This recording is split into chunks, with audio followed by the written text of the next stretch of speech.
todos. Essa é a nossa terceira reunião da Cardiologia DOR. Estamos organizando as próximas reuniões, buscando a integração de todos os serviços e todas as regionais. Eu já fiz até contato com alguns colegas, mas o objetivo é a gente integrar com Pernambuco, Maranhão, Sergipe, Bahia, Brasília, São Paulo e Rio de Janeiro. Uma boa notícia para a gente é que algumas empresas nos procuraram, empresas da indústria farmacêutica, interessados em fazer parcerias nas nossas reuniões mensais, com presença de convidados internacionais, que muito engrandece os nossos eventos, né?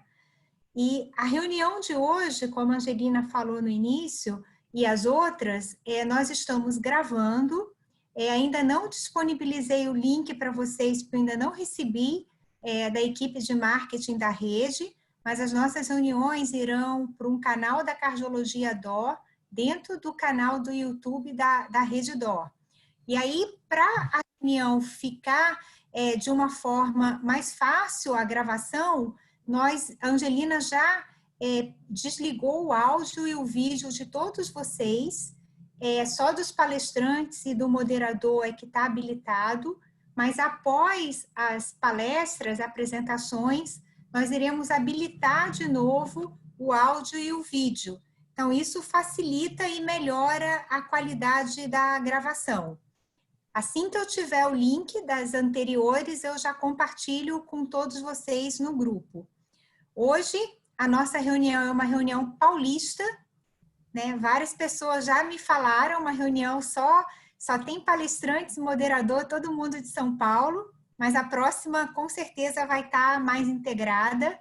E eu queria passar a palavra, chamar o Fábio, que é o moderador, para iniciar a reunião. Fábio? Boa noite, doutora Olga, muito obrigado, boa noite a todos. É um prazer muito grande, uma sessão clínica internacional de um peso importante, 5 palestrantes aí da rede de expoentes nacionais da cardiologia.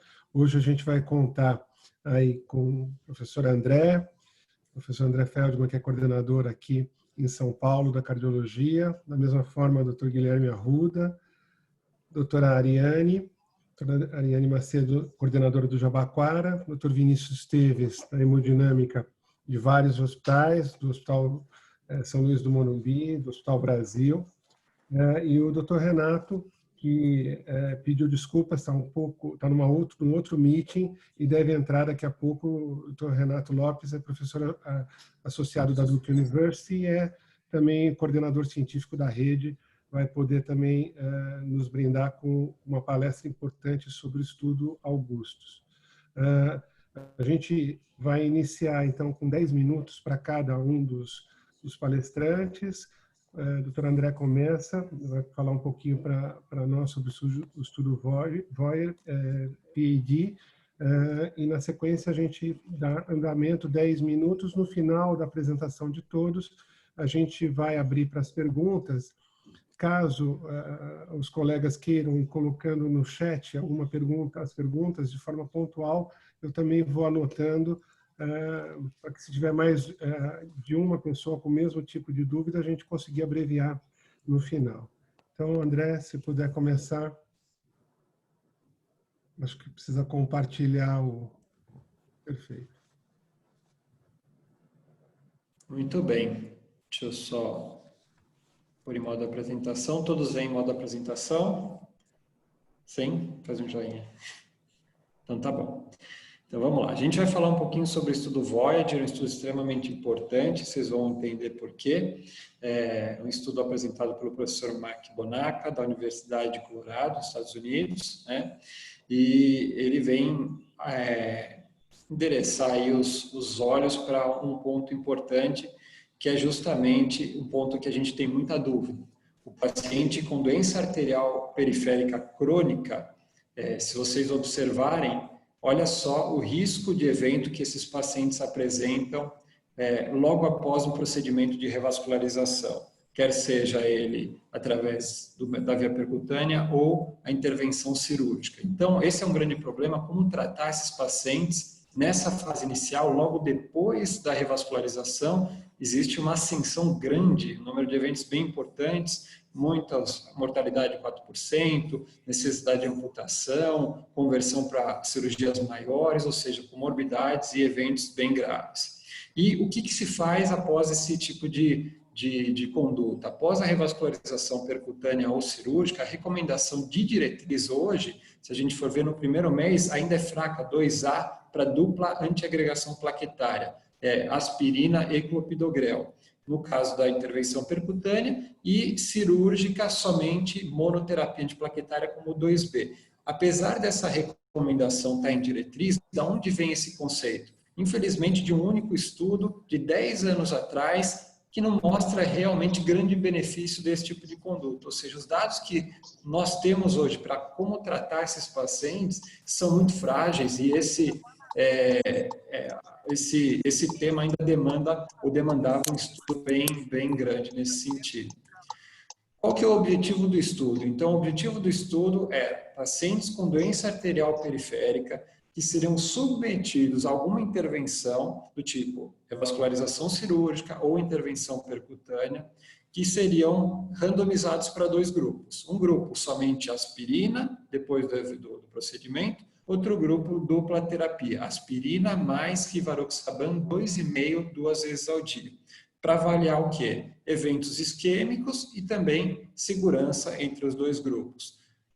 Então, assim foi feito, foram 6.500 pacientes randomizados para cada um dos grupos, ambos os grupos com aspirina, só que um dos grupos recebendo rivaroxaban, dose vascular, aquela dose mais baixa. A ideia aqui, vejam, é a gente atacar o problema em 2 frentes diferentes. A antiagregação plaquetária e uma dose de anticoagulante bem baixa, ou seja, 2 vias diferentes, né? Diferente do que a gente vem fazendo hoje, que é através da dupla terapia antiplaquetária, uma mesma via sendo atacada. Então, a estratégia é um pouco diferente.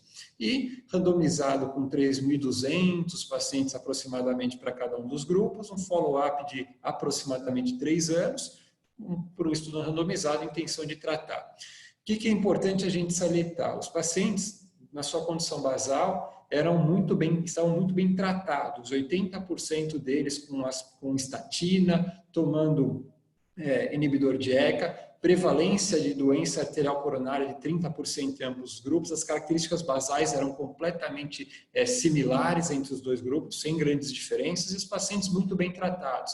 35% de tabagistas, vejam que é uma população grave, 40% de diabetes, é o paciente que tem a carinha da doença aterosclerótica mesmo, né?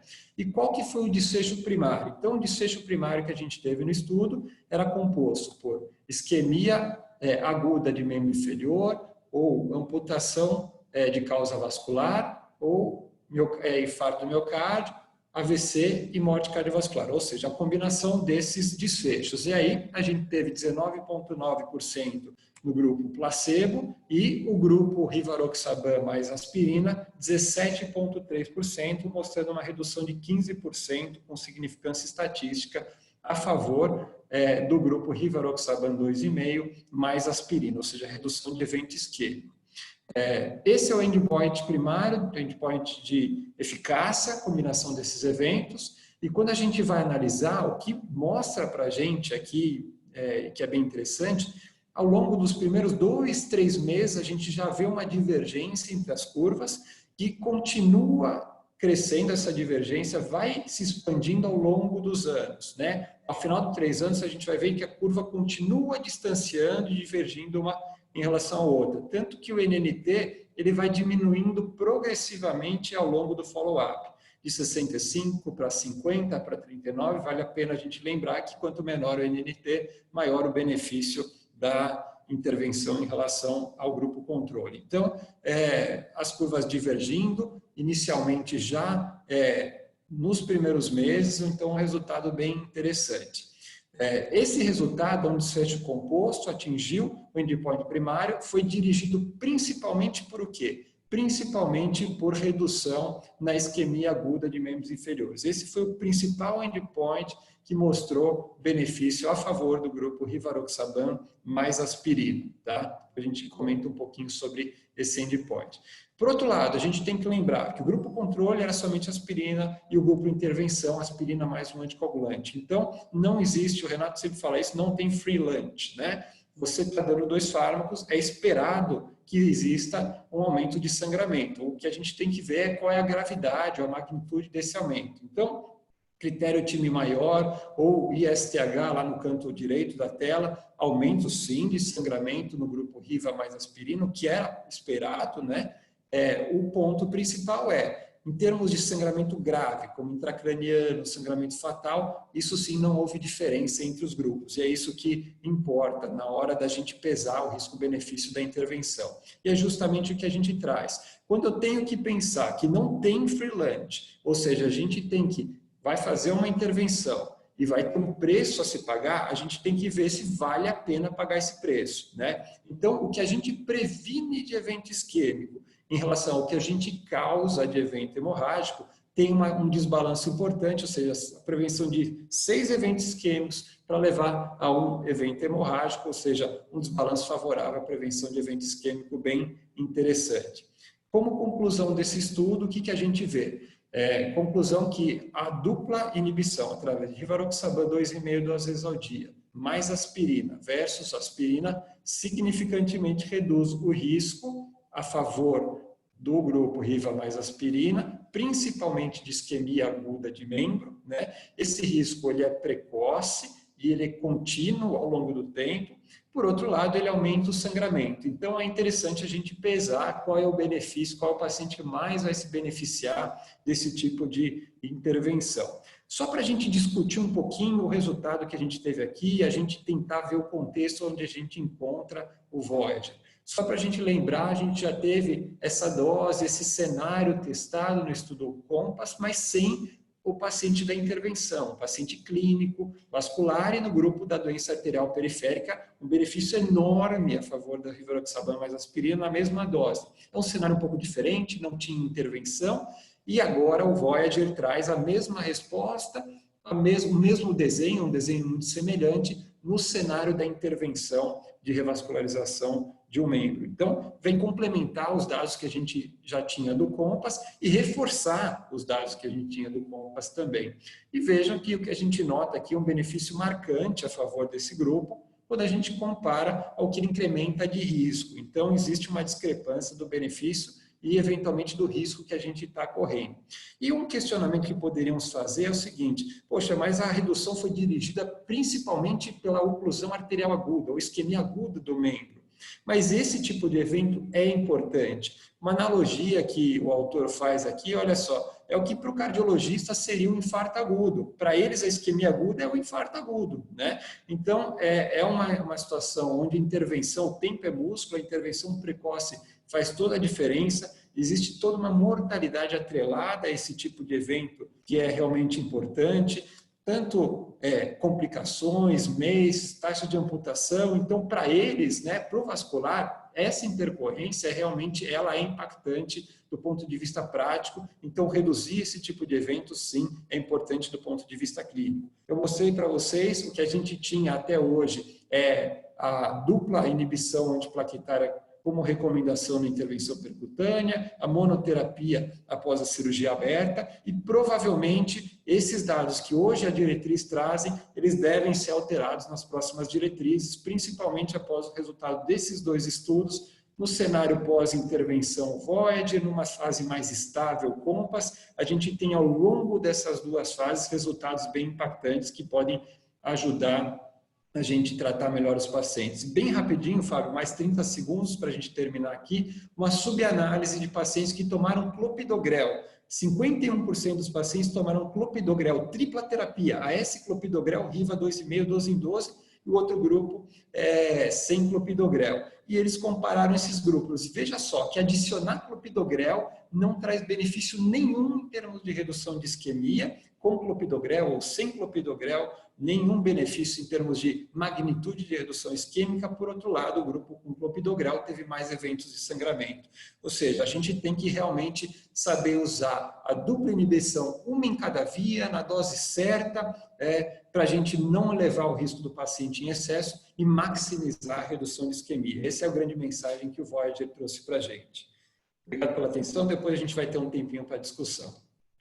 André, sempre preciso no tempo, deu os 10 minutos em cima, da crítica, da pontualidade do Dr. André, fantástica apresentação. Vamos para a segunda apresentação para não perder muito tempo e no final a gente faz uma discussão e as perguntas direcionadas para cada palestrante. Doutora Ariane, por favor, se puder iniciar, a gente vai dar continuidade agora. Bom, gente, boa noite a todos. Eu sou a Ariane e eu vou apresentar o estudo Caravaggio, que foi um estudo apresentado agora no ICC, que fez uma avaliação de uma estratégia de anticoagulação oral com a apixabana para pacientes com câncer e fenômenos tromboembólicos venosos. Essa foto é do Caravaggio. Para quem não sabe, Caravaggio foi um pintor italiano que viveu de 1517 a 1578, e é uma homenagem dos investigadores. O Agnelli, que é o principal investigador desse estudo, fez uma homenagem a esse pintor, só por curiosidade histórica.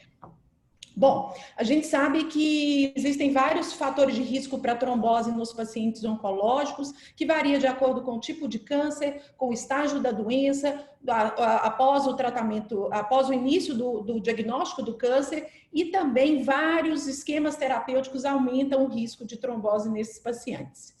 A dúvida em relação ao uso dos anticoagulantes orais nos pacientes com trombose relacionada ao câncer já vem de muito tempo, vem sendo testado. Heparina de baixo peso molecular foi o tratamento padrão, até que edoxabana e rivaroxabana foram testadas contra a heparina de baixo peso molecular e mostraram uma não inferioridade, mas as duas com aumento de sangramentos. Então, e ambas, edoxabana e rivaroxabana, quando comparadas com heparina de baixo peso molecular, mostraram um aumento principalmente de sangramento do trato gastrointestinal. Portanto, para nós ficou a ideia de que o doente com tumores do trato gastrointestinal não é um candidato à terapia com DOACs, principalmente os pacientes com tumores do trato gastrointestinal alto, da junção esôfago-gástrica, e pacientes com tumores ulcerados, com os tumores localmente ainda presentes, não operados. Então, a apixabana, quando veio, quando foi desenhado esse estudo, foi logo depois dos dois estudos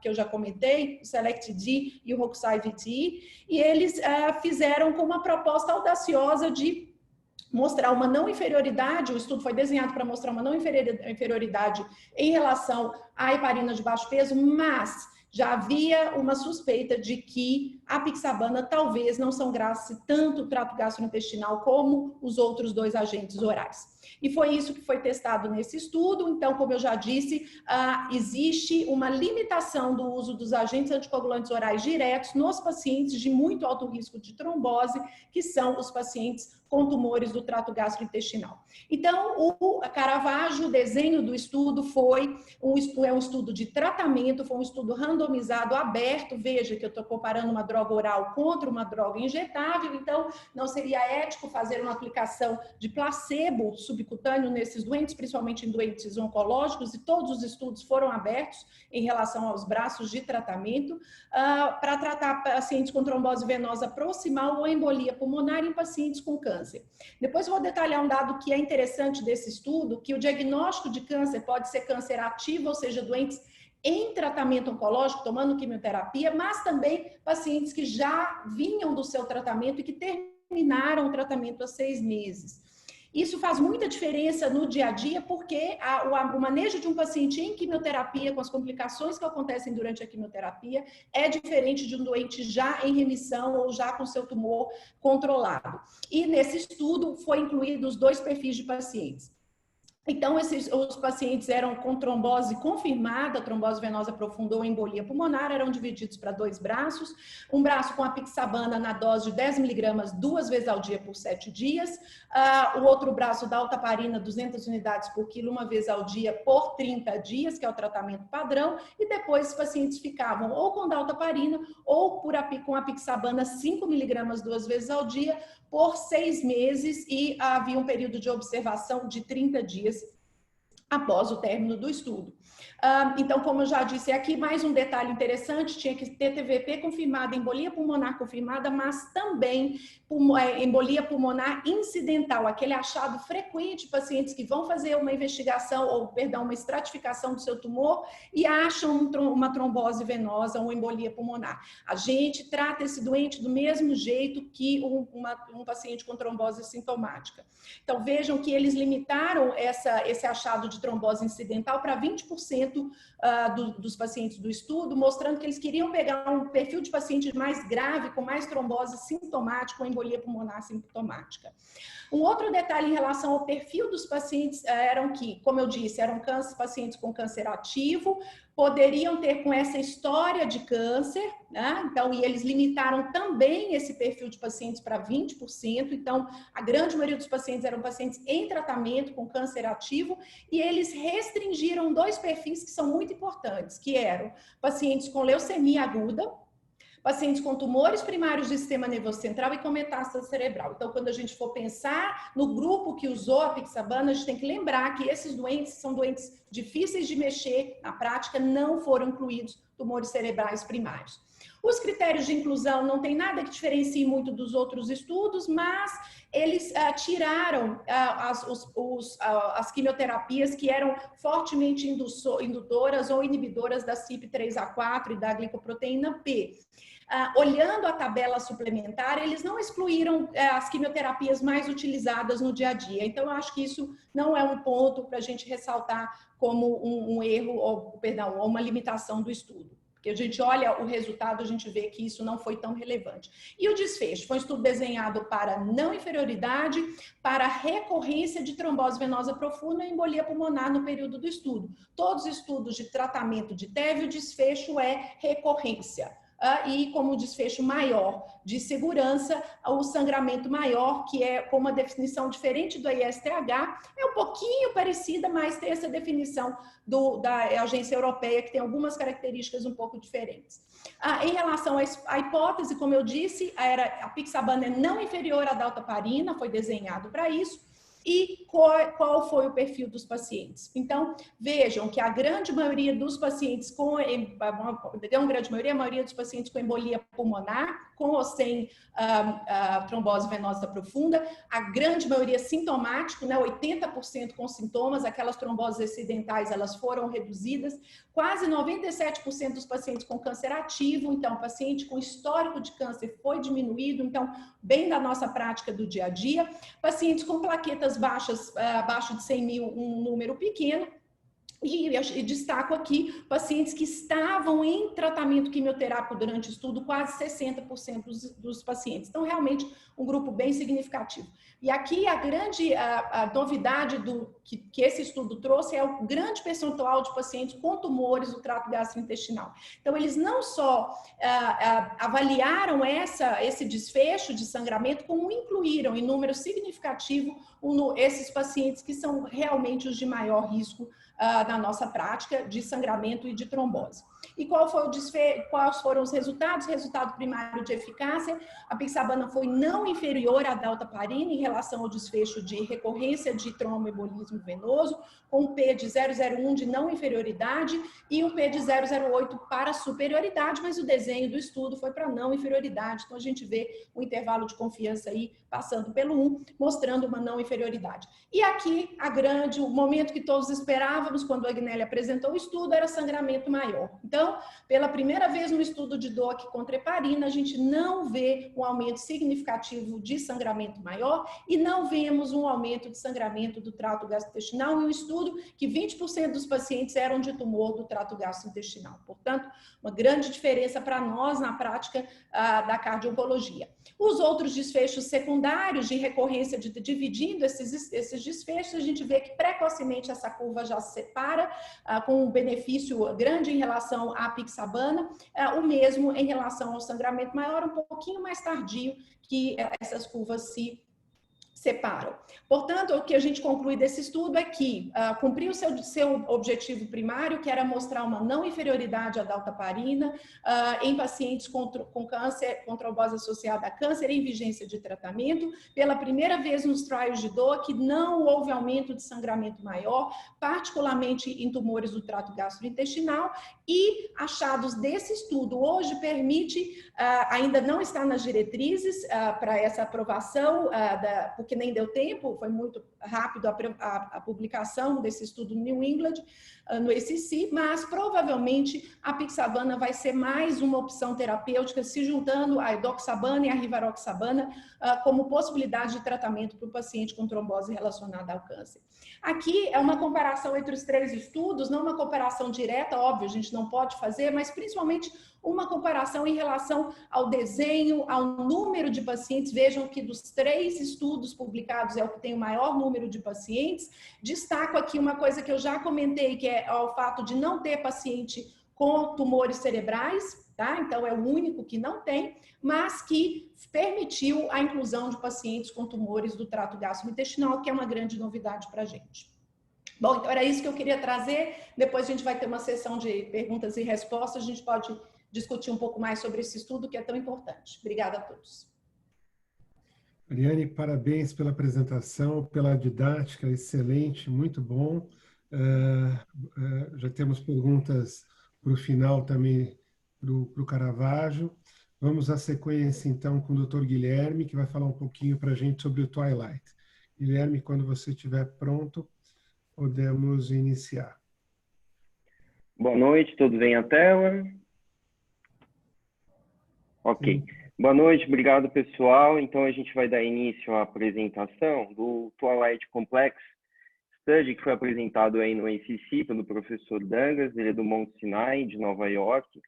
Um estudo bastante interessante que traz talvez esse cenário mais atual, onde a gente percebe e vive esse dilema constante entre risco de eventos isquêmicos e risco de sangramentos. De tal maneira que o que a gente vem buscando, né, com os estudos atuais? Muitas vezes é retirar a medicação. O Augusto já foi um estudo nesse sentido, dentro de outro cenário, e dentro desse cenário de síndrome coronariana e pacientes tratados com angioplastia, sem dúvida nenhuma, esse é um novo cenário que se aplica a muitos de nossos pacientes que são internados nas unidades de cardiointensivas. Então, o que foi o desenho do estudo? Foi um estudo randomizado, duplo cego, feito em 187 centros em 11 países. Esse estudo, originalmente, ele foi publicado em 2019.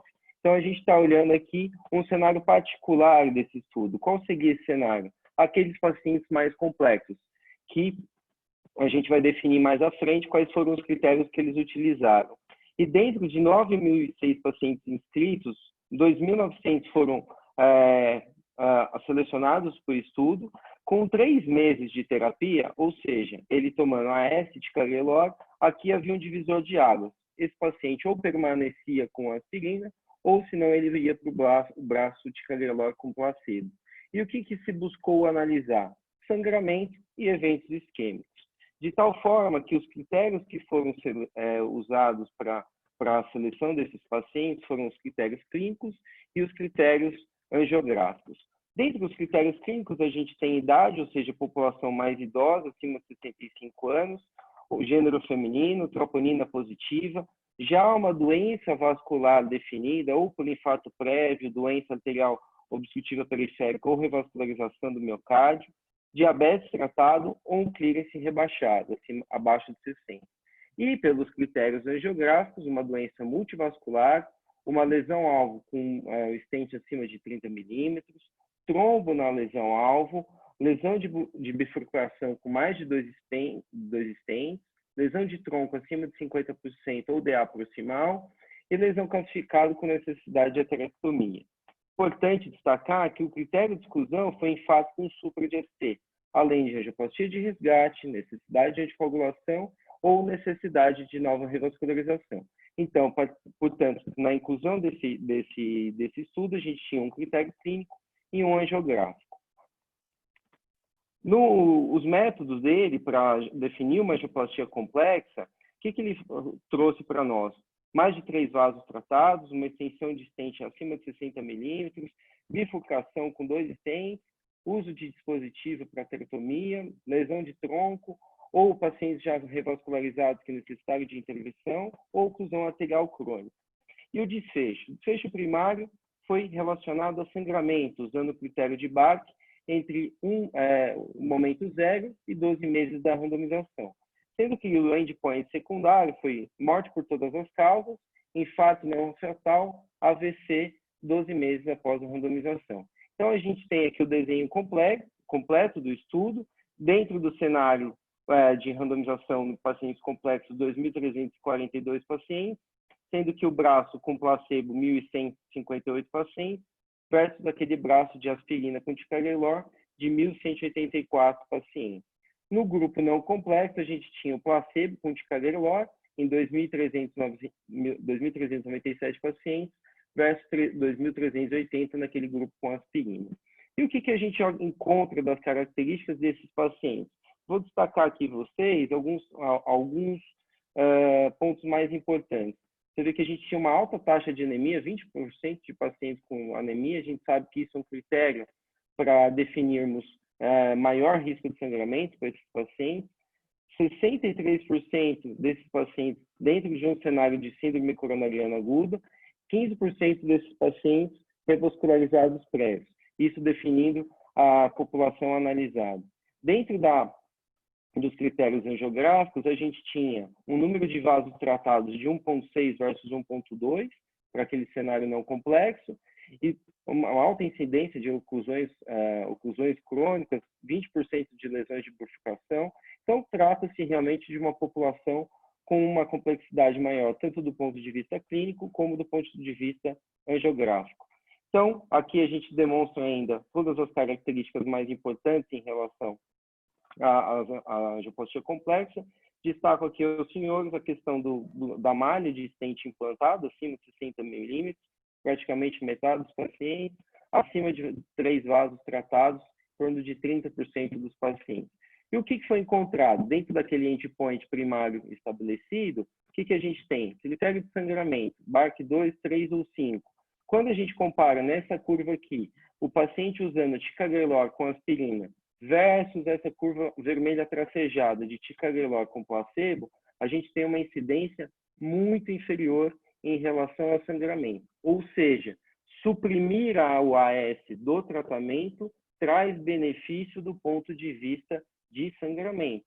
Isso se dá tanto no cenário de angioplastias complexas, bem como naquelas sem os critérios de complexidade já pré-definidos pelo autor.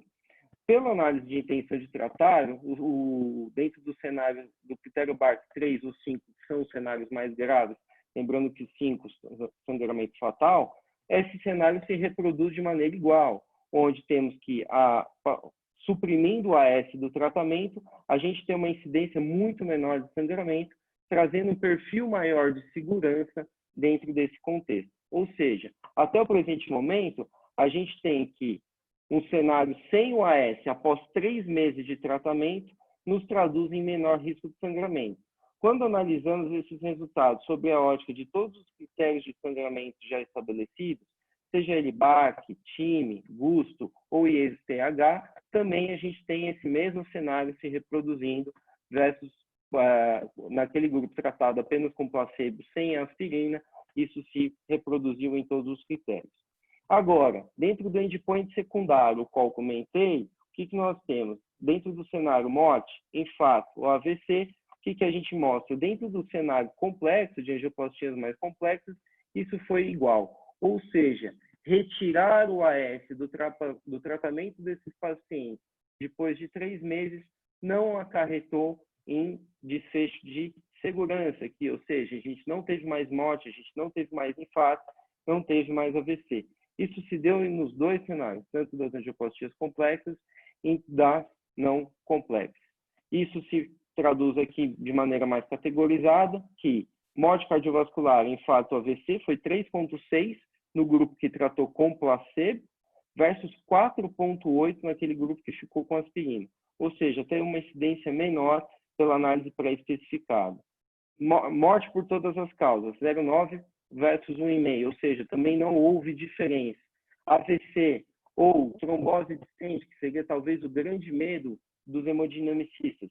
Temos que lembrar aqui que é um cenário de tronco, oclusão crônica, paciente com malha discente muito extensa. Então, dentro de todos esses cenários, a gente não teve uma diferença em relação à supressão do AS dentro do tratamento desse paciente.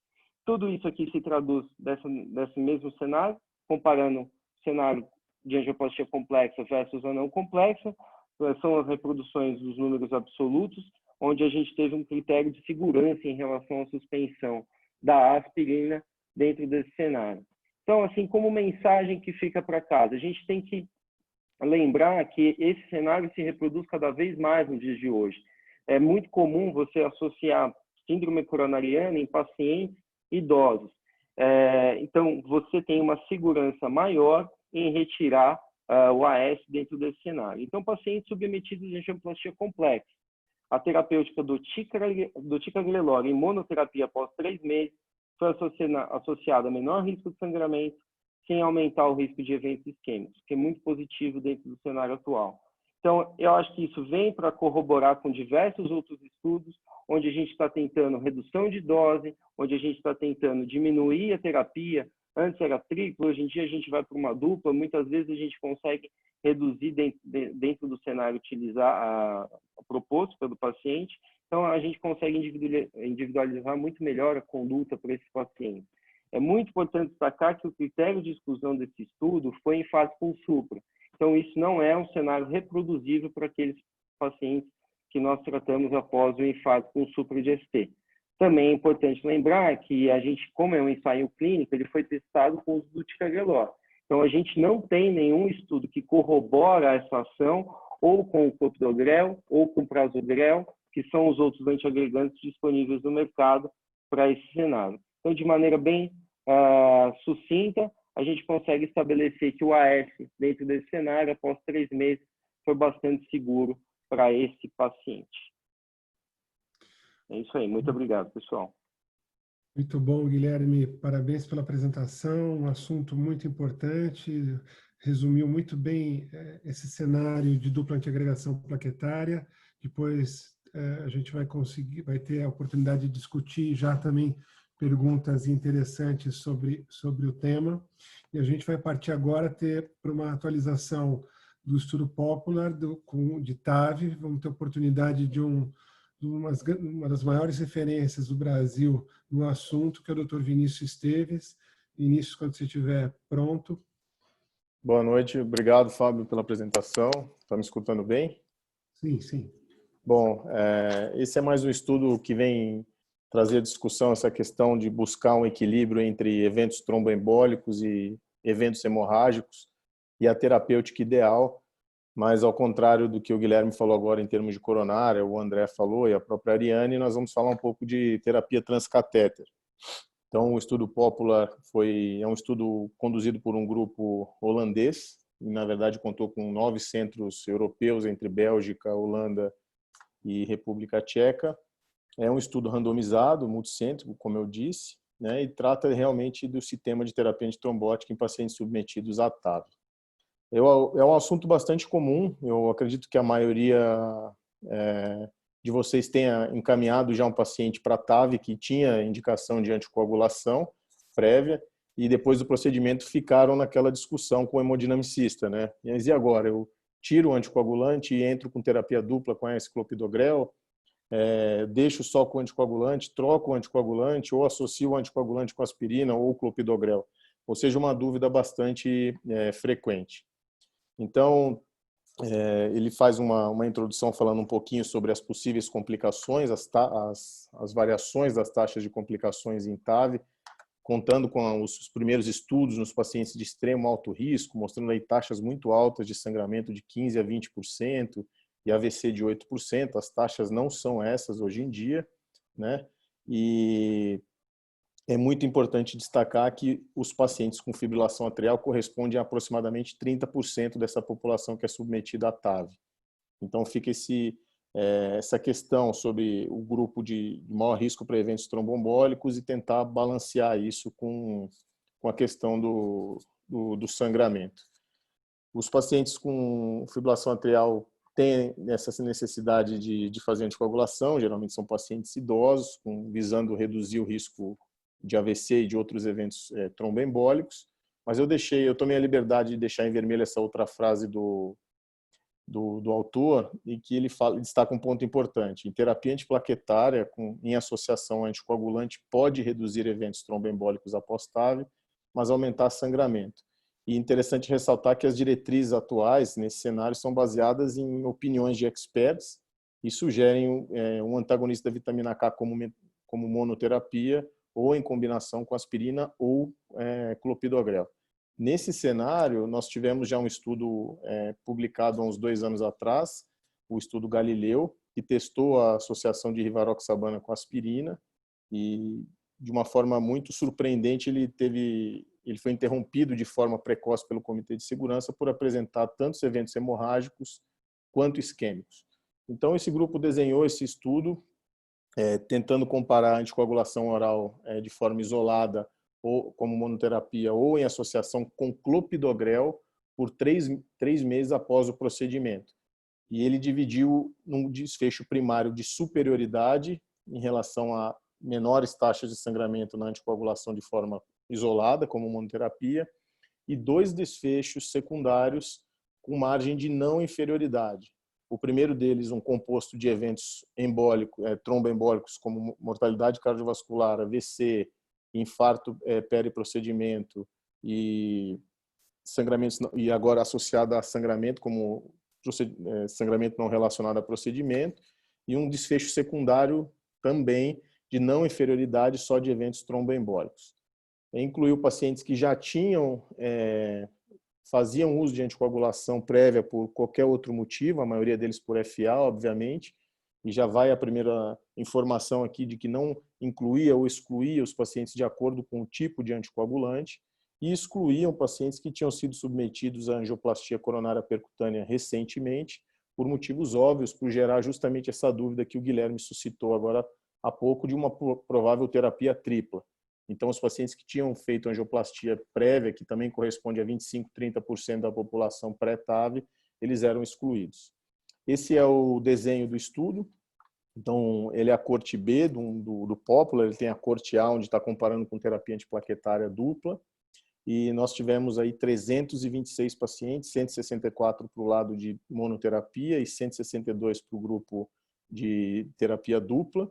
E o follow-up de 1 ano de acompanhamento clínico e o desfecho primário duplo, né, na verdade, que eu já falei para vocês, com sangramento global, caracterizado pelo VARC2, e os sangramentos não associados ao procedimento, e aqui eu vou explicar um pouquinho mais à frente, onde ele tem uma grande falha na metodologia em relação à determinação desses critérios de sangramento, e os 2 desfechos secundários que eu já mencionei, um associado a eventos tromboembólicos a sangramento e outro somente com eventos tromboembólicos. Então, eu já trago aqui no baseline, chamar a atenção para alguns dados que eu considero interessantes. Vejam todos que a população aqui já é uma população octogenária, idade média de 81 anos para ambos os grupos, a maioria do sexo masculino em ambos os grupos, né? E aqui nós temos 95% aproximadamente nos 2 grupos de população com fibrilação atrial como motivador do uso do anticoagulante. E em termos do procedimento, nós estamos aqui nos referindo a uma população de baixo risco para procedimento para troca valvar cirúrgica. O STS ele é de 0 a 4 pacientes de baixo risco, de 4 a 8 risco intermediário e acima de 8 pacientes de alto risco. Ou seja, nós temos uma população aqui semelhante aos estudos de baixo risco para TAV, como o PARTNER 3 ou Evolute Low Risk. As demais características mostram função ventricular preservada, função renal normal também, ou seja, realmente, apesar de uma idade um pouco mais avançada, era uma população de baixo risco. E o grande detalhe que chama a atenção e merece discussão no estudo, de forma surpreendente na minha visão, pacientes octogenários, 95% dessa população com fibrilação atrial, recebendo aqui 75% de média entre os dois grupos, recebendo antagonista da vitamina K. E de média apenas 25% recebendo os novos anticoagulantes. 9%, uma média de 10% para apixabana e os outros com um pouco menos de incidência. Chama atenção aqui também, eu estou vendo que tem alguns colegas hemodinamicistas participando da sessão, os dados dos procedimentos me chamaram a atenção. Então, você dá uma lida inicialmente no estudo, você acha que é um resultado muito interessante, mas depois você começa a ver algumas coisas que chamam muito a atenção. Primeiro, o fato de você ter 86% de approach desses pacientes por via transfemoral. Hoje a gente trabalha com 98% de transfemoral, ou no máximo 95% de acessos alternativos, e esses são relacionados a pacientes com evoluções mais desfavoráveis. O uso das próteses são os habituais que nós temos aqui no Brasil também, uma auto-expansível e uma balão expansível. Dispositivo de proteção cerebral também muito baixo. E o que chama a atenção aqui em relação aos critérios VARC, que são os critérios que validam os desfechos desfavoráveis nos estudos de TAV, mostram, se nós somarmos os dois aqui, aproximadamente 16% de complicação vascular. Se eu comparar esses dados com o estudo do Partner 3, a taxa de complicação vascular foi de 1,3%. Então, por que tão alto nesse grupo, seja nele como monoterapia ou como terapia dupla? Em relação ao desfecho primário, que é o sangramento global, nós podemos ver aqui em vermelho a população com terapia dupla, com anticoagulante e clopidogrel. Novamente, é aquela questão de você tenta diminuir evento tromboembólico, mas aumenta o sangramento, e é realmente o que acontece aqui. É uma redução no risco relativo de 47%, com valor de P estatisticamente significativo. E aí, quando ele joga para sangramentos não relacionados ao procedimento, essa diferença muda muito pouco e ele acaba fazendo uma confusão, porque ele considerou apenas os BARC4, os sangramentos BARC4, que são aqueles sangramentos graves, muito graves, como relacionados ao procedimento, e excluiu aqueles sangramentos que nós realmente temos nos procedimentos de TAV, como uma dissecção na femoral, onde você coloca um balão ou resolve com compressão, uma perfuração que precisa colocar um stent ou um simples hematoma. Então, uma das grandes críticas que existe e limitações nesse estudo, apesar de ser randomizado, está publicado no New England, realmente essa questão da metodologia utilizada para acessar os sangramentos. Quando nós vamos para o desfecho secundário, a associação entre desfechos, entre eventos tromboembólicos e sangramentos, nós temos aqui uma diferença, uma redução no risco relativo para aqueles pacientes com anticoagulação de forma como monoterapia de 31%, atingindo aí a margem de não inferioridade pré-especificada, e depois ele busca já uma margem de superioridade. E quando você tira o sangramento, obviamente, você diminui essa diferença entre os dois, só analisando os eventos isquêmicos, mas mantém também essa margem de não inferioridade. E analisando isoladamente os desfechos secundários, desmembrando os desfechos, eu volto a chamar a atenção aqui, o que na minha análise são resultados não muito compatíveis com o da literatura, onde você tem mortalidade cardiovascular, somando os dois aqui, por volta de 11%, numa população de baixo risco, como é do Partner 3, onde a mortalidade foi de 1% no grupo transcatéter.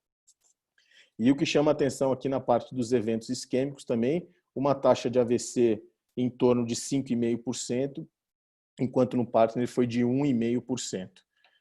Outro dado interessante, entrando nas minúcias do estudo, e isso a gente só consegue ver, eu tive que buscar nos suplementos deles, na verdade, os 2 casos de AVC isquêmico com evolução para óbito foram no grupo com terapia dupla, tanto com anticoagulante como com clopidogrel, questionando até onde está o efeito protetor em relação aos eventos tromboembólicos. E o único AVC hemorrágico foi justamente no grupo de terapia como monoterapia. de tal forma que os pesquisadores concluem que em pacientes com já uma pré-determinação, pré-indicação para uso de anticoagulação oral, a terapia como monoterapia, a monoterapia comparado com terapia dupla de anticoagulante com clopidogrel, reduziu as taxas de eventos relacionados a sangramentos, incluindo aqueles sangramentos maiores, sangramentos ameaçadores à vida ou aqueles incapacitantes, e não aumentou a taxa de eventos isquêmicos.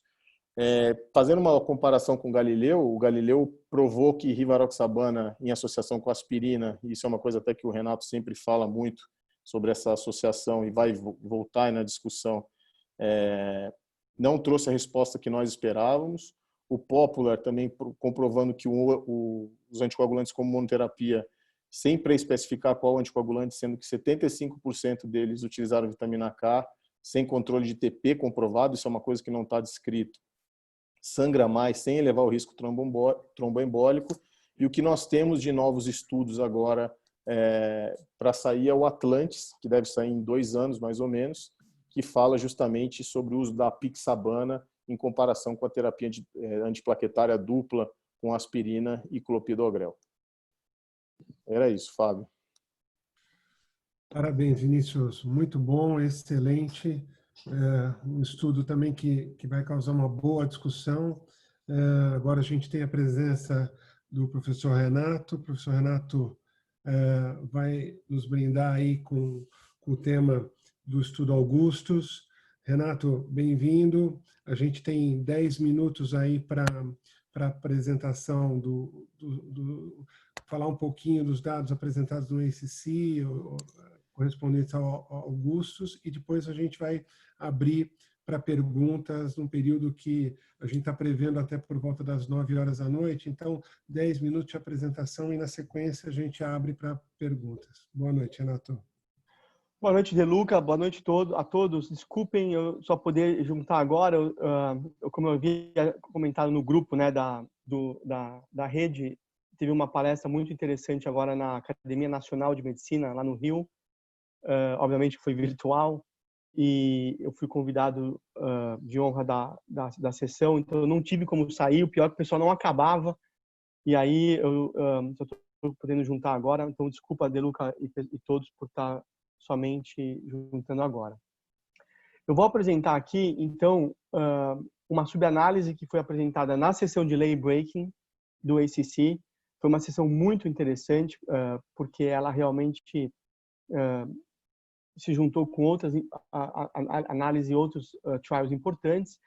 E a gente ficou muito feliz, porque foi um ano depois dos principais resultados do estudo Augustus.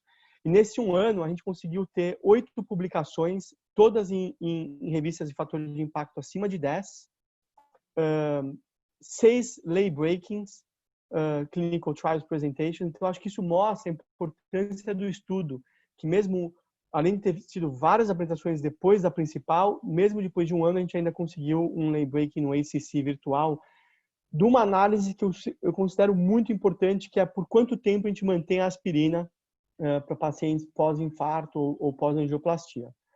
Então, olha o que aconteceu, né? No estudo Augusto, quando a gente publicou, a gente percebeu que, como vocês lembram, foi um estudo 2x2 fatorial, que testou a apixabana versus a varfarina e testou a aspirina versus placebo. E a beleza do estudo foi ter testado a aspirina versus placebo de uma forma duplo cega, né? Então, isso foi realmente dar um poder muito grande para esse estudo. E quando a gente olhou na comparação de aspirina e placebo, a gente reparou que os eventos isquêmicos que os senhores podem ver aqui, infarto, trombose existente e revasculação de urgência, apesar de não ter sido estatisticamente diferente entre os grupos, houve numericamente maiores eventos isquêmicos no grupo placebo do que no grupo aspirina. Veja que a taxa de trombose existente, apesar de ser muito baixa, menos de 1%, mas foi quase o dobro no grupo placebo. Então, isso gerou uma certa dúvida que, será que a aspirina não teria um papel na redução? A gente sabe que ela vai aumentar o sangramento de maneira 2 vezes mais. Então, isso é um ponto. Mas será que o contraponto ela não pode abaixar ou reduzir os eventos isquêmicos e aí fazer uma análise de trade-off, fazer uma análise de, primeiro, há esse trade-off para se fazer? E se houver, será que tem um tempo para se definir a duração de aspirina? Então, esse esquema, na verdade, é um esquema didático que eu gosto muito, uso nas minhas aulas, que acho que ilustra o problema, né? O risco de trombose existente ele é muito maior precocemente, a gente provou no Augustus que ele é fundamentalmente nos primeiros 30 dias, e depois esse risco vai embora. E o risco de sangramento é quase que constante. Então, fica muito fácil entender que essa intersecção é o sweet spot que eu falo tanto, né? Achar o sweet spot é achar esse delta T aqui. Só que o único problema é que esse delta T a gente não sabe qual ele é. Esse é um esquema bonito, didático, porém esse delta T não é conhecido. Então, a gente conhecendo esse delta T, poderia nos dar mais subsídios para tentar decidir se eu tiver que manter a aspirina, eu poderia manter por X tempo. Então, essa foi a ideia desse racional, foi tentar entender se há um trade-off, primeiro, a magnitude de sangramento que a aspirina causa, como é ela comparada com uma potencial magnitude de redução de eventos isquêmicos, é de 1 para 1, é de 1 para 3, é de 1 para 10, e mais do que isso, como é essa relação over time, ou seja, como é essa relação ao longo dos meses, para a gente poder ver se há um benefício em se manter a aspirina ou não, por algum período de tempo. Então, o que a gente fez?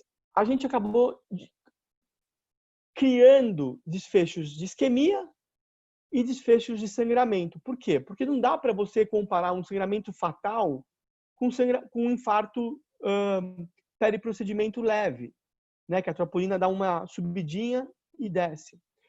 Então, a gente criou desfechos que são considerados severos, desfechos que são considerados intermediários e desfechos que são considerados mais genéricos, para que a gente possa comparar, né, banana com banana e maçã com maçã. Então, vejam que essa foi a ideia. Criar, apesar de não ser perfeito, tá certo?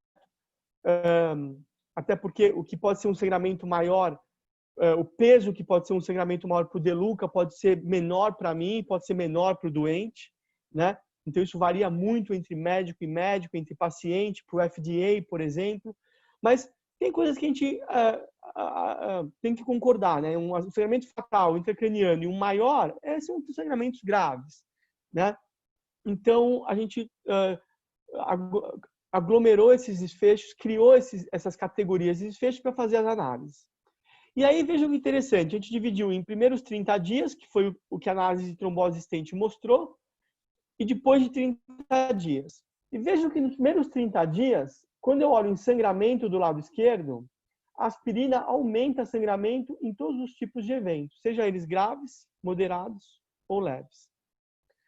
Quando a gente olha agora na redução de isquemia, a gente vê que há uma redução de isquemia nos desfechos intermediários e nos desfechos severos, mas que nos desfechos genéricos, basicamente, essa redução não aconteceu. Então, já é um primeiro dado que parece que essa redução, esse aumento de sangramento para eventos severos e moderados que a aspirina causa nos primeiros 30 dias é contrabalanceado quase que numa proporção 1 para 1 para uma redução de eventos.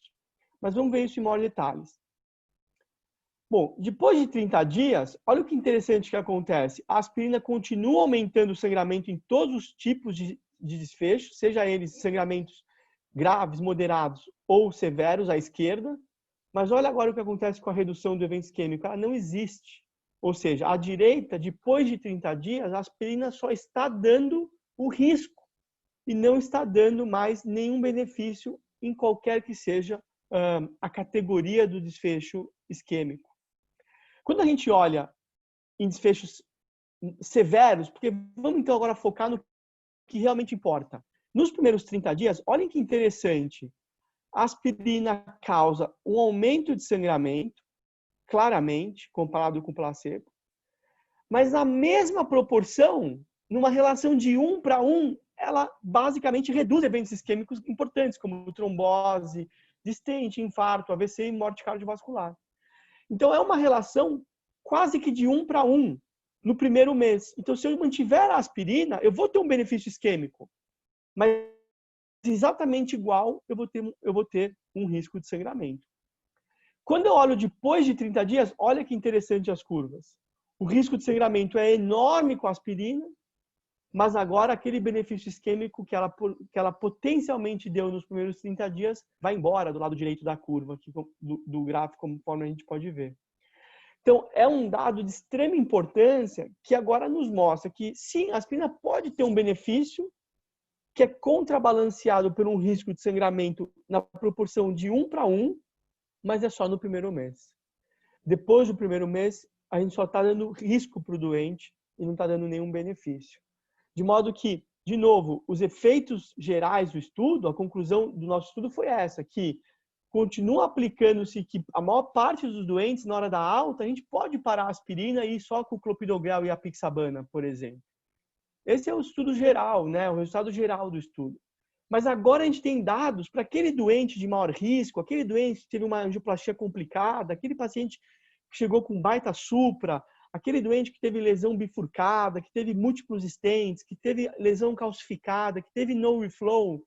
Talvez esse doente vai se beneficiar de um tempo mais prolongado da aspirina, e esse tempo hoje é 30 dias. Não baseado no que eu acho, mas baseado no que os dados mostram. Então, esses dados mostram de maneira muito importante, é o melhor dado que a gente tem. Hoje, na literatura, não é um dado perfeito, tem problemas com essa análise, mas é o melhor que se tem. E é melhor do que no achismo, né? Então, a gente hoje pode manter a aspirina por 30 dias, particularmente se o risco de sangramento não for tão importante, aí esse benefício isquêmico vai existir e o risco de sangramento vai ser pequeno, mas depois de um mês, a gente vai seguir com o inibidor P2Y12 e com o anticoagulante, nesse caso foi a apixabana. Foi isso, então. Esse estudo, na verdade, foi publicado agora no Circulation, online, e ontem a gente mandou as provas da versão em print, né, da versão impressa mesmo, e tem muitos detalhes nesse paper que eu recomendo os senhores leem, está no Circulation, e, de novo, eu acho que agora é um dado que sai do achismo, né, para que a gente possa realmente usar a aspirina quando necessária, só por 30 dias e não mais do que isso. Muito obrigado. Excepcional, Renato. Como sempre, muito obrigado. Foram 5 apresentações, foram de altíssimo nível. O que a gente vai aproveitar agora, vamos tentar aproveitar o máximo de tempo. Eu vou dar andamento aqui na ordem pelas perguntas que foram sendo colocadas no chat, e aí a gente vai distribuindo entre os palestrantes, e aí, na sequência, a gente abre para comentários de acordo com o tempo. André, eu vou começar com você, uma pergunta que o Flávio Borelli nos enviou, muito interessante, falando um pouquinho sobre os pacientes. O estudo foi feito com pacientes de alto risco, e como você entende, se existiria algum perfil de pacientes que não se enquadraria para o uso da rivaroxaban, e no caso também já emendando, se você puder comentar um pouquinho sobre as amputações, que não teve muita diferença no caso das amputações, se pudesse comentar a respeito. Eu acho que, na verdade, assim, a gente teve um estudo que trouxe um resultado interessante, tá? Mas sempre que você tem que olhar para o risco-benefício do paciente, eu acho que sempre vale a pena individualizar as situações, né? E o Renato sempre costuma falar, eu falei, ele não estava ainda, porque não tem free lunch. Então, se não tem free lunch, a gente tem que ver quando vale a pena pagar pelo lanche, né? Eu acho que essa é a verdade. Então, assim, o desfecho que mais impactou, que foi a isquemia aguda, para o vascular, ele tem relevância clínica, né? Às vezes o pessoal pensa só na mortalidade, lógico que a mortalidade é talvez o top em termos de relevância, mas a isquemia aguda também é. O paciente que tenha um alto risco de sangramento, eu acho que, assim, para mim, o paciente que já teve um evento de sangramento prévio, já manifestou uma intercorrência com o uso de anticoagulante ou com o próprio antiplaquetário, são pacientes onde a gente não deve ir por esse caminho. Tá? Eu acho que é um cenário onde eu seria um pouquinho mais conservador, né? Mas eu acho que o resultado do estudo ele vai poder abranger a maior parte dos pacientes, né? E eu acho que isso se aplica aí a um número bom de pessoas, e é uma evidência muito sólida, porque a gente tinha um terreno sem evidência nenhuma, no empirismo total. Então, acho que a gente cresce muito em termos de evidência. E foi legal essa subanálise com o clopidogrel em alguns pacientes. 50% deles a gente observou a tripla terapia, porque mais uma vez a gente conseguiu demonstrar que saber usar a dose correta e tentando bloquear as vias de forma complementar, parece que a gente consegue atingir o nosso objetivo de uma forma um pouquinho mais eficaz, né? Com relação à amputação, realmente não houve diferença em relação à amputação, mas eu acho que o benefício demonstrado com a isquemia aguda ele é relevante e a gente deve considerar sim o uso uma boa porcentagem de pacientes nesse cenário. Fábio, eu posso fazer um comentário? Acho que o André está perfeito. Eu só, em relação ao Voyager, só para entender e para deixar claro para as pessoas que quando o estudo COMPASS veio, foi um estudo que foi um blockbuster, né? Principalmente para a doença periférica, porque é uma doença órfã que a gente não tinha nada para fazer, e com 70% redução de amputações maiores, né, acima do pé. E realmente foi muito importante. Mas existia ainda um certo pé atrás de muitas pessoas, e a prova de fogo era o Voyager, né? Que era o doente mais grave, o extremo daquela situação que o COMPASS havia mostrado. Então, existia uma preocupação e um excitement, né, muito grande antes do Voyager, porque se o Voyager não fosse positivo, todo o conceito do COMPASS iria por água abaixo, né? E essa ideia de inibição de via dupla, que é maravilhosa do ponto de vista fisiopatológico, não teria sido comprovada. Então, eu acho que a importância do estudo Voyager de confirmar essa teoria. Óbvio, o N é menor, os doentes são mais graves, então você não vai ter a mesma equivalência em desfechos, mas comprovar a teoria, eu acho que é um marcador de águas importantes dessa teoria de inibição de via dupla, principalmente para uma doença que era tão órfã, né?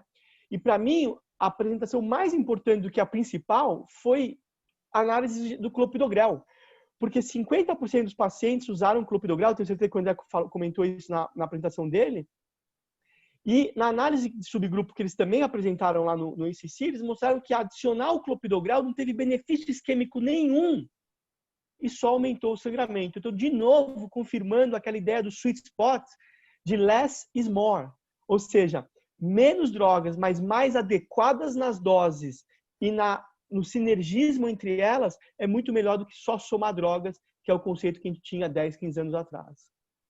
Excelente colocação, Renato. Obrigado pela resposta. André, doutor Flávio, não sei se ainda está por aí, mas se quiser fazer algum complemento à sua pergunta, doutor Borelli. Ok, muito bem. Então, vamos seguindo. A gente tem uma outra pergunta, Ariane, referente ao Caravaggio. O doutor Sérgio Kramer, fez uma colocação muito interessante sobre o uso da dalteparina, né? A gente tem no Brasil realmente o uso muito mais abrangente, muito mais rotineiro da enoxaparina. Então, o Sérgio faz esse questionamento se você acha que com a enoxaparina poderia ter alguma diferença de resultado ou algum outro apontamento. Fábio, não dá para saber sem fazer o estudo, né? Para a gente inferir isso. Se a gente pensar nos resultados o grande estudo que mostrou o benefício da heparina foi o CLOT, né? Que foi um estudo aí do começo dos anos 2000 que comparou a dalteparina contra a estratégia de varfarina e mostrou o grande benefício da heparina de baixo peso nesse cenário de pacientes com câncer. Quando a gente vai olhar os resultados de estudos de enoxaparina nos pacientes oncológicos, o resultado não é tão bom quanto a da dalteparina. Então, não dá para saber, né? Talvez fosse, mas a gente acaba transpondo esse benefício da heparina de baixo peso molecular. Mas a pergunta é só fazendo o estudo de novo, que eu acredito que não vai acontecer. Algum dos colegas tem algum comentário? O doutor Sérgio também, se tiver. Opa! O Sérgio. Oi. Quer fazer algum complemento, Sérgio? Acho que não. Então tá bom. Obrigado, Ariane. Vamos dar continuidade. Sobre o Twilight, Guilherme, o Cleverson fez alguns apontamentos importantes em relação a alguns estudos, né, com o clopidogrel, tanto o Stop Date quanto o Smart Choice, foram estudos também que apontaram essa redução com o clopidogrel. Você pode falar um pouquinho a respeito? Legal, bem colocado aí pelo Cleverson. O Stop Date, a única diferença que ele tinha era da característica da população.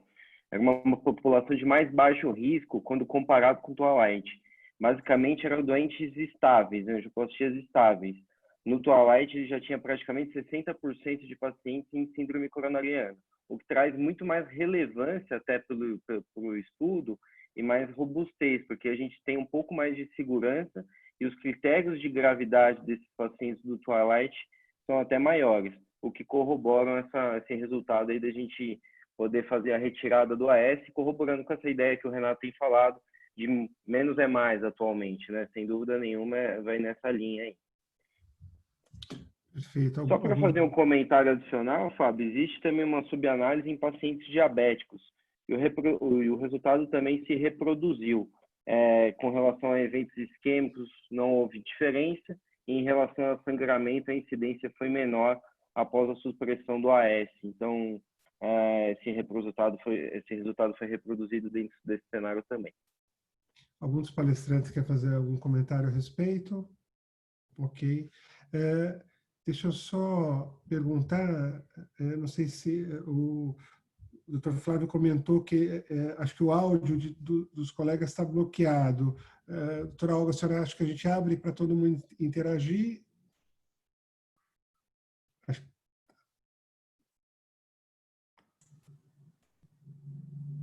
Pronto. Com certeza, já pedi a Angelina, que era para porque o seu, né? as apresentações. Desculpa.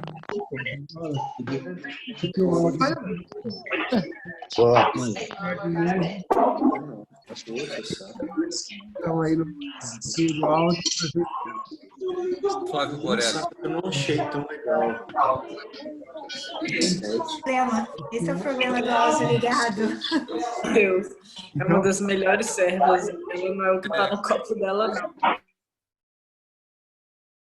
Talvez vá soltando um por um, né? Angelina, se acha que puder soltar o áudio do Flávio Borelli, ele tem alguns comentários. Tá.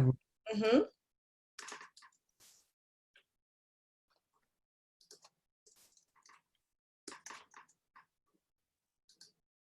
Tá ativado. Ok, Flávio, se quiser comentar, fique à vontade. Estão me ouvindo? Sim. Ok. Não, só queria agradecer ao André pela resposta. É que é preocupante. Você sabe que as vantagens de você estar usando rivaroxabana naquela população, elas são realmente enormes em comparação ao não uso. Porém, é uma população de muito alto risco, onde a chance de sangramento é muito alta. Aí a minha pergunta, existe dentro daquele baseline uma preocupação entre selecionar a população que vai ser utilizada a rivaroxabana ou não? Me deu a sensação que todo mundo entrou, tendo condição de entrar, tinha um perfil de inclusão, entrava. Perdão. Isso. Algum comentário, André, sobre... André? Oi? Ah, tá sim. Aí conseguiu. A Angelina que manda aqui. Se ela não deixa ali liberar, não vai. Mas é mais ou menos isso, Flávio. Eu acho que você não tá, a sua interpretação está certa, né? E é lógico que seria super legal se a gente tivesse tido um endpoint favorável com relação à amputação, mas eu acho que, como um todo, se a gente for ver, o resultado é positivo, confirma o conceito, ou seja, a gente está na direção certa. Eu acho que esse é o ponto. A gente está caminhando para um tratamento mais eficaz. E eu não acho que, por não ter demonstrado amputação, que a gente não vá se beneficiar de usar essa linha de raciocínio. A gente, às vezes, quer atingir o topo, né? Mas a gente já está ganhando bastante terreno, acho que essa é a verdade. E indo pelo caminho que o Renato comentou, que parece ser o caminho mais correto. Ok. O Renato, acho que a Angelina e o Renato quer comentar, por favor. Só um comentário rapidinho, André, é isso mesmo, concordo, que teve uma análise, né, que foi feita em termos da magnitude, né, porque, de novo, não tem free lunch, a gente vai achar mais sangramento, não tem jeito, né, porque se não achar mais sangramento, tem alguma coisa estranha com a sua droga, né, com o seu antitrombótico. Então, a questão é o trade-off que eu falei. Então, o benefício foi da magnitude de 5 vezes mais em relação ao risco de sangramento. Então, assim, de novo, óbvio que vai ter aquele paciente que o risco de sangramento vai ser 10 vezes mais. E aí, mesmo o benefício sendo 5 vezes maior, o doente vai sangrar mais do que vai proteger contra a isquemia. Mas não é a grande maior parte dos pacientes. E agora vamos ver as análises secundárias para tentar definir quais são os preditores de maior sangramento. Eu já sei que essas análises estão em andamento. E com isso a gente vai refinar o achado do sweet spot. Perfeito, Renato. Uma perguntinha agora sobre TAV. Sobre o estudo, o controle, a gente observou, você comentou que varfarina, a maior parte dos pacientes eles fizeram uso de varfarina, alguns com DOACs. A primeira relacionada a se o controle de varfarina estava de acordo, se o TTR, o controle de varfarina, foi atingido dentro de uma expectativa ideal. E qual que seria a perspectiva de terapia antitrombótica na TAV, no teu entendimento? Bom, Fábio, pela primeira pergunta, o estudo, quando você lê a introdução, a parte do resumo, tudo, você acaba sendo seduzido, né? Você olha, porque ele fala sobre um tema que é muito interessante e a gente não tem resposta. E aí ele fala, vamos usar a monoterapia com anticoagulante como uma resposta para essa questão de TAV e FA. E aí quando você vai ler, você acaba vendo que 95% dos pacientes que foram incluídos tinham FA e estavam usando antagonista de vitamina K. E aí ele sempre começa a descrever, procure no suplemento. Então vai te dando um trabalho danado para ver o estudo, e aí você vai lá, você não encontra muito controle de TP, sabia ou não. Aí você acaba tendo um evento, um AVC hemorrágico no grupo que estava com monoterapia. Então, assim, em termos de terapia antitrombótica em TAV, o que nós temos hoje em diretriz é baseado em opinião de expert. Porque nós temos basicamente 2 estudos maiores. O primeiro é o Galileu, que foi interrompido pelos motivos que eu falei aqui. Aí vem o Popular, com uma série de viés, na minha opinião, falhas metodológicas. Tudo bem, foi publicado no New England, mas tem uma série de falhas. Ele muda os critérios de sangramento do BARC para análise. É uma população relativamente pequena.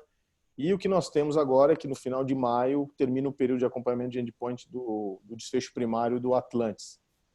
Que vai aí sim usar a pixabana, que é uma droga que a gente acredita que nessa população mais idosa, aí 75, 80 anos, vai ter um benefício sem a balança pesar muito negativamente para o lado de sangramento, e comparado com a terapia dupla, que é o que a gente usa.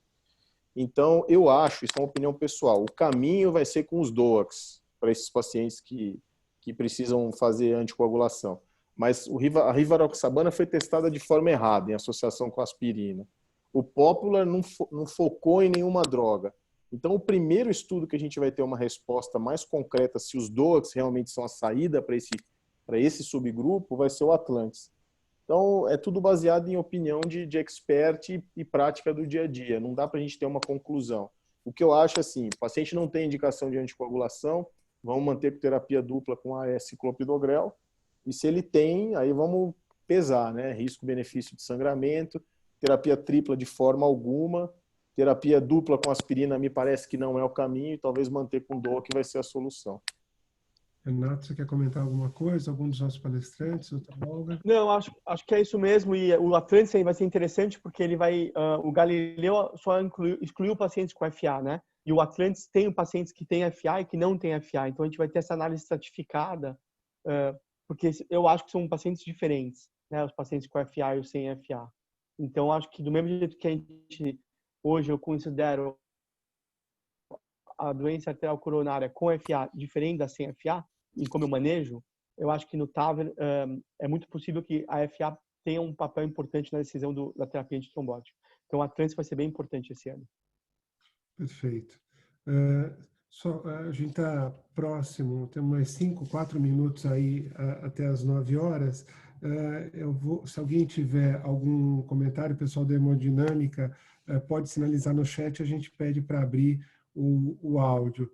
Tem uma outra pergunta que foi feita aqui, vou abusar um pouco do Renato. Renato, foi feita, antes de você entrar, um questionamento um pouquinho, falando de dupla de agregação plaquetária. O Guilherme apresentou dados do Twilight e o Flávio fez um comentário sobre o ISAR-REACT, falando sobre a comparação do ticagrelor com o prasugrel, já que foi utilizado no Twilight, foi analisado o ticagrelor.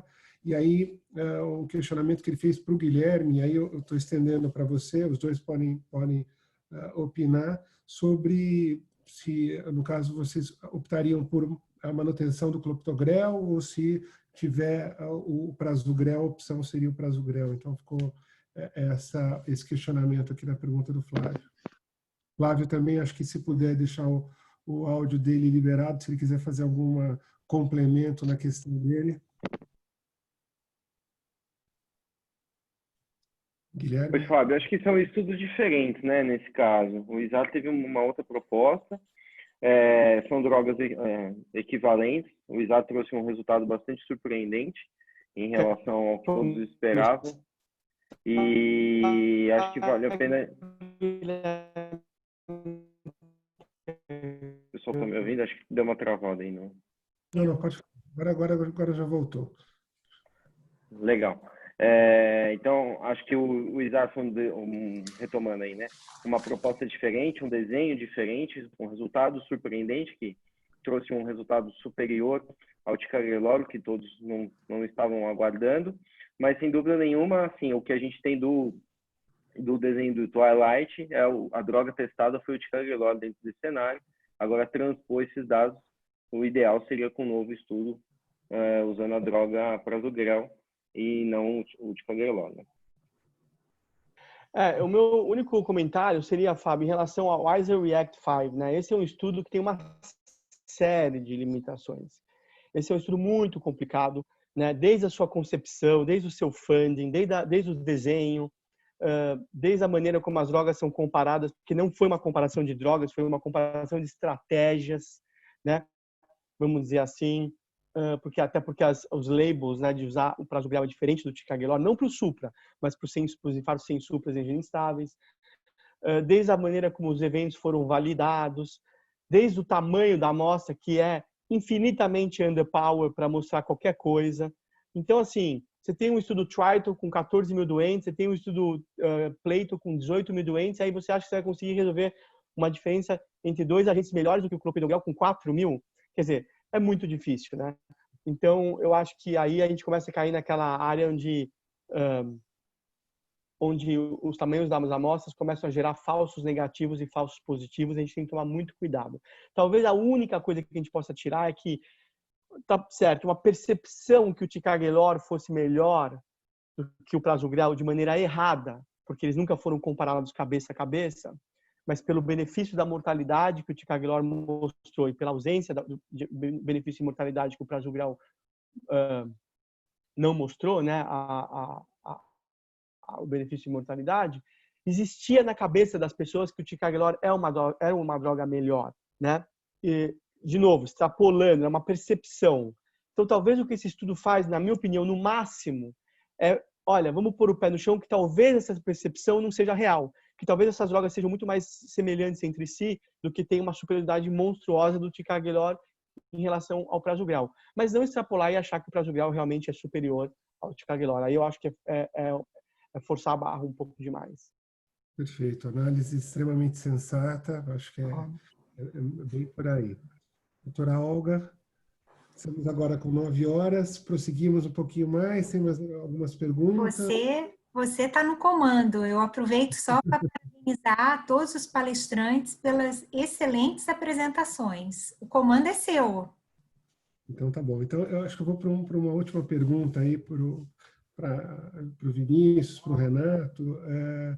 um pouquinho indo nessa onda dos stents agora, da terapia ultracurta, de dupla antiagregação plaquetária mais curta, o impacto dos novos stents aí, se vocês acham que para os próximos estudos aí, Renato, não sei se tem alguma coisa, alguma projeção de estudo com os stents aí, tanto o Onyx que saiu agora, a gente tem essa tendência de dupla terapia plaquetária mais curta. Renato, quer começar? Pode começar, Vinícius. Vamos lá, você quer o... Bom, Renato, eu vou falar de um ponto de vista mais prático, né, da experiência do Cath Lab, né? Essa evidência que nós tivemos agora do Onyx foi muito grata para nós, por um simples motivo, né? Além dele trazer a evidência de que nos dá segurança em relação à terapia mais curta, ele é definitivamente, em termos de navegabilidade, um stent muito mais friendly em anatomias complexas. Então, eu trabalho com o Fábio lá no Morumbi, a gente vive discutindo isso, então às vezes pega uma lesão de tronco, uma calcificação, oclusão crônica, bifurcação, e justamente esses pacientes que têm aí fibrilação atrial, e a gente tem que, idosos, e a gente tem que pesar isso ou não. Então, você ter um dispositivo que te chega até o ponto da lesão, que te permite entregar o stent de uma forma melhor, navegar, a expansão, ser seguro e ser eficaz, e ainda te permitir fazer um encurtamento da terapia antiplaquetária, a gente está chegando perto de um dispositivo que eu considero ideal, né? Nós tínhamos isso com o BioFreedom, só que ele era um stent um pouco mais grosseiro para navegar. Então, é como se você fosse dirigir um caminhão ou dirigir uma Mercedes, por exemplo. É totalmente diferente. Então, a gente está numa fase muito boa em relação a isso, porque o stent é bom em termos técnicos, práticos, e te traz evidências de segurança e eficácia também para aplicar na prática clínica. Fábio, vou fazer talvez seja uma nova reunião só esse tópico de tão complexo que é, né? Então, vou fazer um comentário meio geral, assim, que eu acredito. Eu acho que a gente ainda tem muitos intervencionistas, não é o caso do Vinícius, que ainda pensam com a mentalidade da trombose existente de 20 anos atrás, o estudo STAR, né? E acho que esse é o grande problema das pessoas conseguirem evoluir, que talvez a gente não precisa da aspirina, que talvez a gente pode fazer terapias mais curtas, porque os stents são melhores, as drogas são melhores, então tudo melhorou, né? E as taxas de trombose stents não são mais aquelas de 20 anos atrás também com os novos stents. Então eu acho que a gente está aprendendo a tirar um pouco o pé. Eu acho que a gente foi muito para um extremo e a medicina ela evolui em gangorras, né? A gente percebe que a gente foi muito, a gente tira o pé e começa a voltar. Muitas vezes a gente volta para o outro extremo, passa do ponto, e aí às vezes a gente acha o ponto de equilíbrio. Então eu acho que é isso que a gente está vivendo. Talvez daqui a pouco, o próprio Augustus, que a gente testou 6 meses de clopidogrel, talvez nem seja mais necessário 6 meses de clopidogrel. Porque se o doente, talvez, se for um doente estável, eu possa fazer 3 meses de inibidor P2Y12. Dependendo do stent,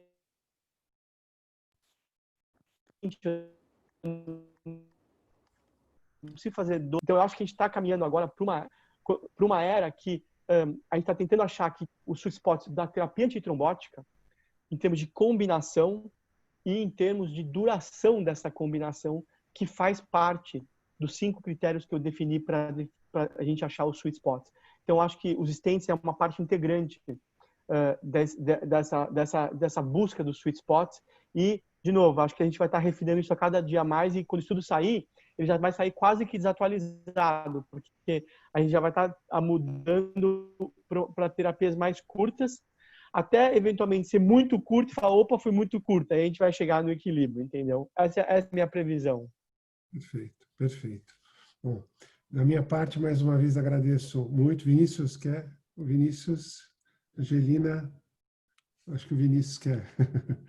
É só complementar o que o Renato está falando, perfeito. Só que a gente sempre falou dessa questão dos stents farmacológicos como efeito de classe, né? E agora a gente está tendo um pouco mais de evidência de que alguns dispositivos talvez sejam melhores para a gente usar nessa prática diária de casos mais complexos. Então é importante isso, e a rede faz isso muito, né?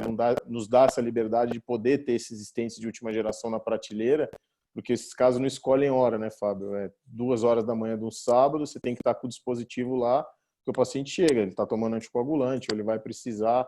Então, não dá para a gente ter mais um efeito de classe dos stents, é sempre a gente poder buscar aqueles dispositivos que vão nos dar mais segurança aí para poder trabalhar no dia a dia. Perfeito, Vinícius.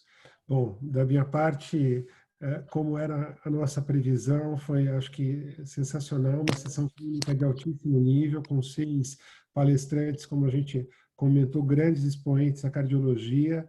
A doutora Olga, se quiser finalizar, eu acho que a gente está no nosso tempo, no nosso prazo final. Se alguém tiver alguma última consideração, senão eu agradeço a participação de todos aí. Obrigada. Boa noite. Boa noite. Tchau, boa noite. Tá bom.